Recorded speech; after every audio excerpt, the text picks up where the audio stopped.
but in comes Pitso Shalulile to lead by example. Very important for Mamelodi Sundowns. You know, I think about Usales and I see a player that's not a striker. I see a player that is a number 10. He's a false 9.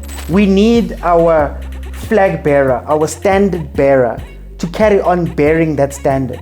We need them to be the team that's pushing us forward so that more teams can join in. It feels as though this Mamelodi Sundowns team's idea of depth, or this thing we've been told about Sundowns' depth, is just not true.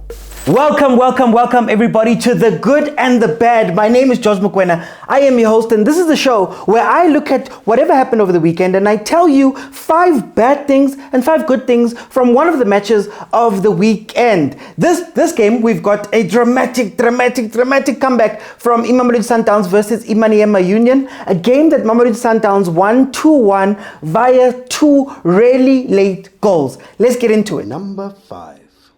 The pitch. You know, one of the weaknesses of playing in Africa is that you're going to have to go and face a lot of AstroTurf pitches. A lot of pitches that aren't grass, but they need to be maintained in a certain way. If you saw that game, that pitch was horrendous. You couldn't play the same type of fast football that Mamelodi Sundowns is kind of used to, but then we have to understand that this is a staple in African football. It is something that happens in African football because those stadiums are very easy to install, those grasses are very easy, those turfs are very easy to maintain, but they come with the threat of injuries, and also sometimes you see some of the play is hurt by whatever we see on that pitch. So I'm going to start there. I think the pitches were very poor. Number 4. Mamelodi Sundowns was very nervous early. That first half was typified by a performance by Mamelodi Sundowns that I'm not used to. It seemed like they didn't know where to go. It seemed like they didn't know how to play it out. They didn't know where, Maniema was pressing Mamelodi Sundowns in a certain way that kind of stopped Sundowns from expressing themselves. But also, in the past 2 games, Raja and now the first half of this game, Sundowns, man, looks like they don't trust themselves, or they don't trust the coach, or they don't trust the tactics. And it plays out on the pitch in giving Maniema a lot of chances. Maniema came out and they were very physical. They came out and they knew what they were going to do. They gave Sundowns a game. And if not for that turnaround in the second half, which we'll get to, I think we're starting to see a Sundowns that was shrinking. And it might be signs of something bigger happening. It might be signs of the environment changing at Mamelodi Sundowns, becoming a place where everybody has to be nervous. You have to think about your job. You have to think about every game. Every game is important. Every game is big. And sometimes when you've lost that stability that you've had at Mamelodi Sundowns for a very, very long time, I think it's around 12 years. Once you lose that stability and you go into a world where now everything counts, every game counts, it can start infiltrating the pitch. And I think that is something that we saw in the first half of that game. Number 3. Maniema came out and I think they surprised themselves. They scored the goal. And then in the second half, they decided to just sit back and allow Mamelodi Sundowns to come at them. And I think what happened was that Mamelodi Sundowns started to build confidence. You know, guys, there's 2 things that are true when you look at football. Number 1, what we saw in the first half, if you don't take your chances, you will get punished. It will be a random goal. Somebody's going to run straight through your defense, as Maniema Union did, and they're going to score. But in the second half, another rule became true. In the second half, Maniema Union decided that they were going to try to defend for the 45 minutes. I thought that what was going to happen in the second half was that Maniema was going to make use of their conditions. It's hot in the DRC in Kinshasa, but not only is it hot, it's humid. And you could see that Mamelodi Sundowns was struggling a little bit. So I thought that this Maniema Union team was going to take that, being that they play in that environment a lot, and take advantage of those things. But they didn't. They sat back, they allowed Mamelodi Sundowns to slowly come back and build their confidence and build their game and slowly inch their way back into the game. And that is what cost them. Because by the time they decided to start playing, by the time they made that sub and brought in a number 10, it was too late. And Sundowns had already done damage. They didn't know.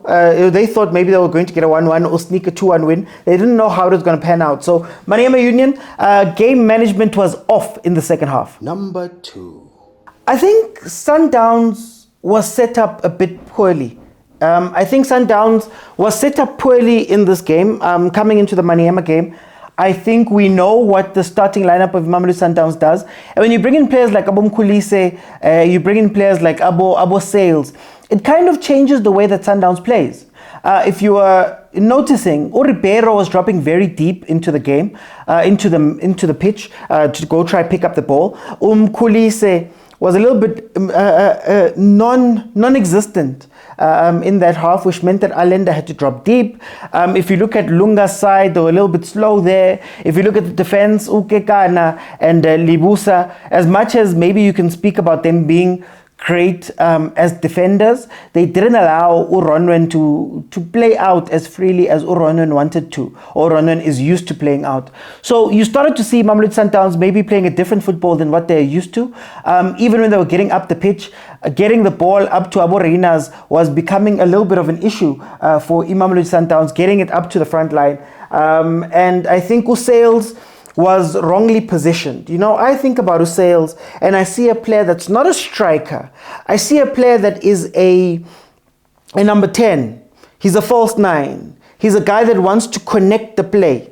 You know, he wants balls played to him so that he can play the 1-2s. There was a cross that he played in that looked pretty dangerous, I must say, and kind of highlighted what Sales is. So the setup kind of confused me when you saw Reinas dropping in and Sales going forward, because that meant that Reinas couldn't use the things that he's strong at, which is his pace, which is his getting in behind, which is his box presence after beating defenders. He's not good at collecting the ball. And then you saw Sales missed the gilt-edged chance there in the first half that should have gave Mamelodi Sundowns the lead. But you see that Sales is not a finisher, and I think maybe the setup of the team was not right for this game, which leads me to the number one biggest problem for me. Number one. You know, we looked at Pirates and we said that the Pirates has a lack of depth. We looked at Pirates and we said that, man, your bench is thin. If you look at Sundowns, they've got all of these players that are ready to play. But funny enough, when Mudiba's not on the pitch, when Obas is not on the pitch, when Kutsia is not on the pitch, when Matthews is not on the pitch, it feels as though this Mamelodi Sundowns team's idea of depth, or this thing we've been told about Sundowns' depth, is just not true. Players came in yesterday, and there's a couple that I've spoken about, and I know I speak about him a lot, but you look at a player like Mkhulise, who comes in and, you know, a lot of people have been asking for him to come off of the bench. A lot of people have been saying that you can trust on him. There's players like him, there's players like Abo Maniema, there's players like Abo Mbule who has left, who there's stories we tell about them. But when we ask them to come onto the pitch and play, you can see that, man, corner something is short eye. And it's been something is short eye over a couple of years with some of the players. If you look at a Sales who arrived this year and you start him, you look at a Sales and you ask questions. 60 million was spent trying to get that player in, or getting that player in. Now he's on the pitch and you can't pinpoint where that 60 million is. You look at the bench, you think about Abo Saavedra. Are they ready to come in and play for Mamelodi Sundowns? Do we have a myth of what Mamelodi Sundowns is strong at? Because when the changes were made, and we saw Abo Khoza coming on, and we saw Abo Shalulile coming on, and we saw a bunch of the other starters coming on, you start seeing, hi man, this is a different Mamelodi Sundowns. This is a more confident Mamelodi Sundowns. They can play. They understand what they're doing.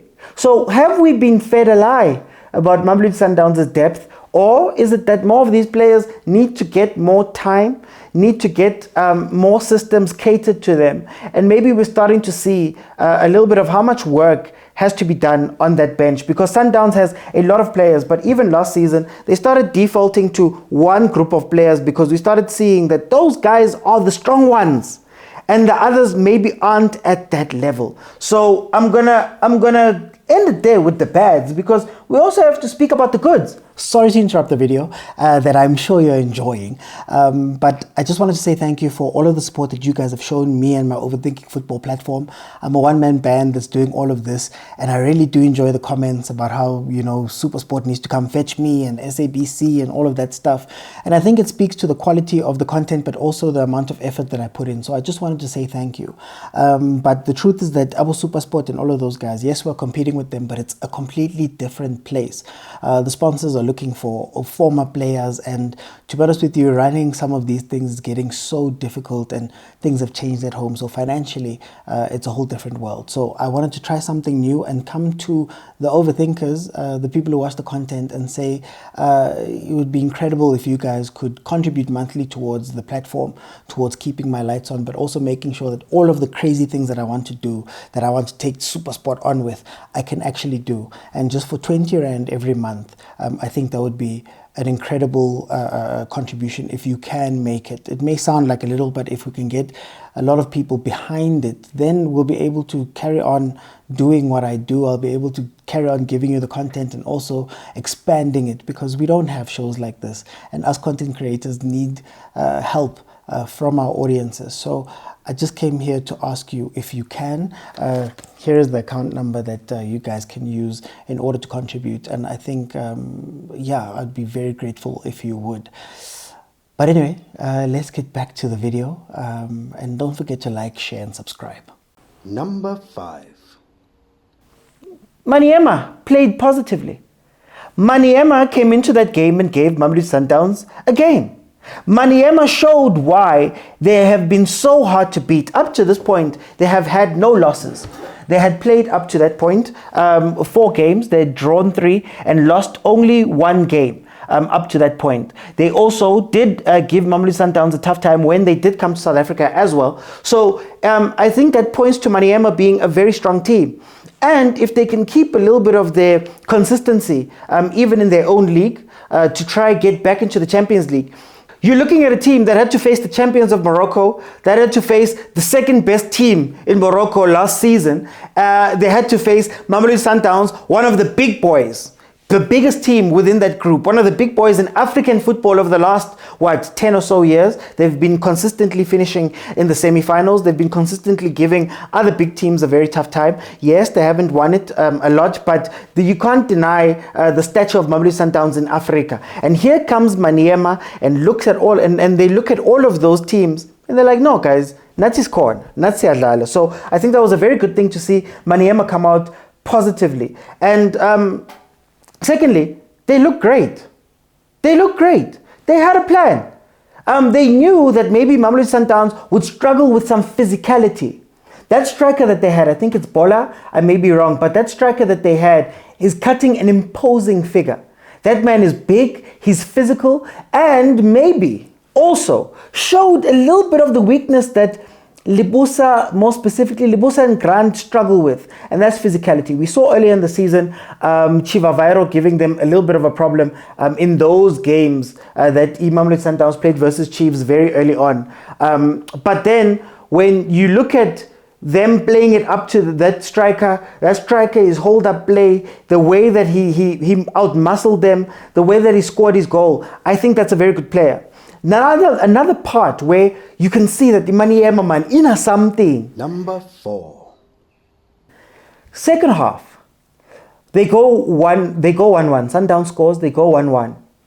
They bring on a player, number 10, a dreadlocks guy. He comes in, and the way that they started combining and playing, and at times trying to tear Mamelodi Sundowns apart, shows that, even in the plan not working yesterday, they started physically. Then maybe they waited too long to bring in the change makers. But the fact that they had change makers, and maybe they had that in their pocket, and they had something that they were going to do, shows that that was really good planning. Shows that they came into the game knowing what they wanted to do. They weren't going to defend. They weren't going to just play freely or open, as we've seen like Abostari Bijan play.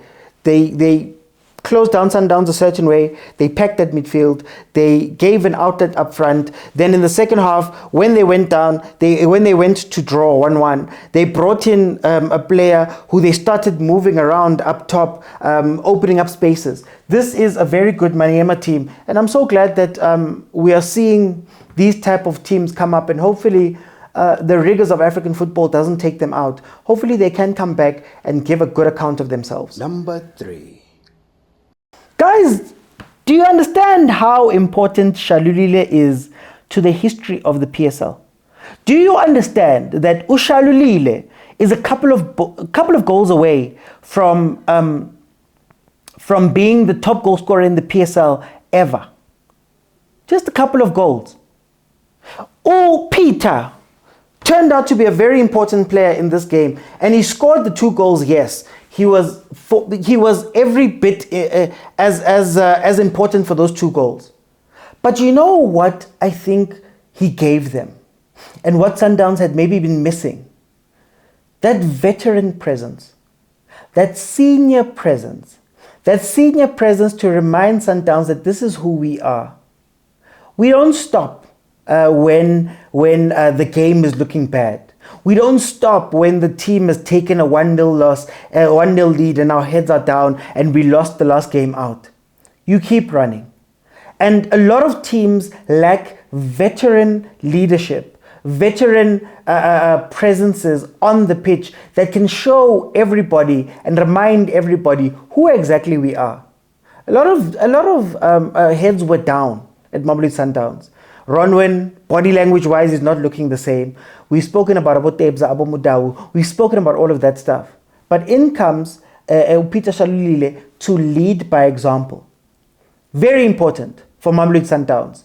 And part of why it's very important is that you need those reminders every now and then, especially when things are looking wonky, especially when there's changes, especially when you don't look the same way that you've been looking or play the same way. Which leads me on to this point. Number 2. Comeback wins are great, guys. Comeback wins are incredible.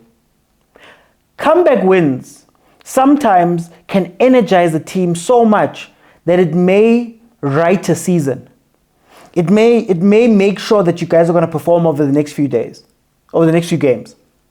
I think Ukadoso and the players and Fleming and Sundowns are in a very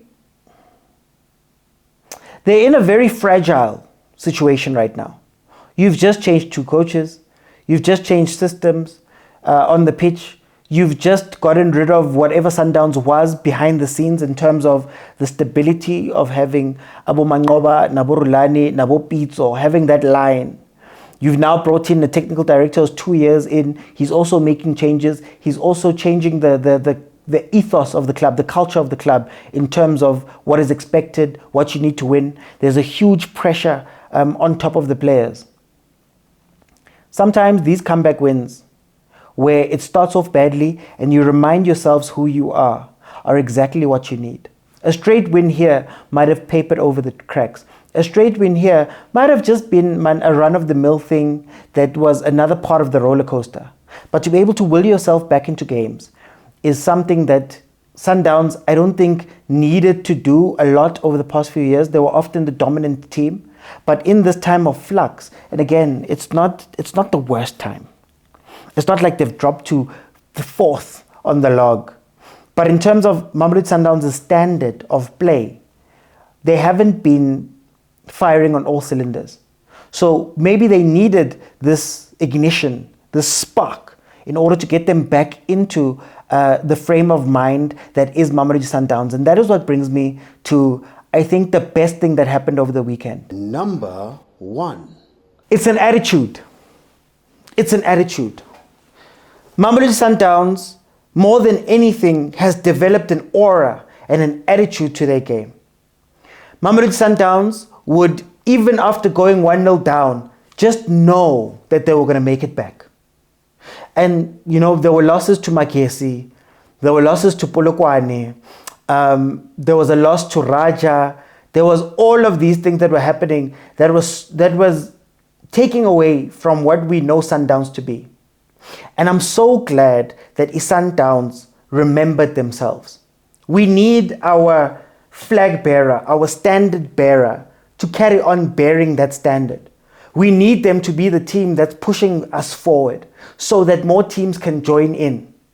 We're going to speak about Pirates in a separate video, but you need the guys who are at the top to be at the top so that everybody else, when they wake up, we're stacking teams. And my fear was that Sundowns was going to drop. My fear is that Sundowns was going to have a tough time this season, owing to the many things I've mentioned in this video. But that attitude returned. Sundowns is not new to winning games late. Maybe not as dramatic as they did this time round, but they often had this thing that, man, we're going to win anyway. Yeah, score your goal early. We're going to come back and win. Oh, it's 0-0. You've defended well. Well done. We're going to finish this off. And what's also nice is that this is a dress rehearsal for the games of consequence that Mamelodi Sundowns are going to play down the line. The real big games of consequence. This game was important. Don't downplay how important this game was meant to, what this game represented and what it was. Sundowns needed this win. But there's going to be games that are going to be even harder. And sometimes you need to play these ones like that in order to get to those ones. And this is what Mamelodi Sundowns demonstrated. So I'm so happy that the attitude and the aura of winning seems to have been, it's not back, but it's been sparked again. And I think Mamelodi Sundowns was well worth their win. Let's see what they can do back in the league, and let's see whether this is not a flash in the pan type of situation, and that it can be the start of something beautiful for Caruso and for that team. Guys, thank you so much for joining me. I'll see you on the next one.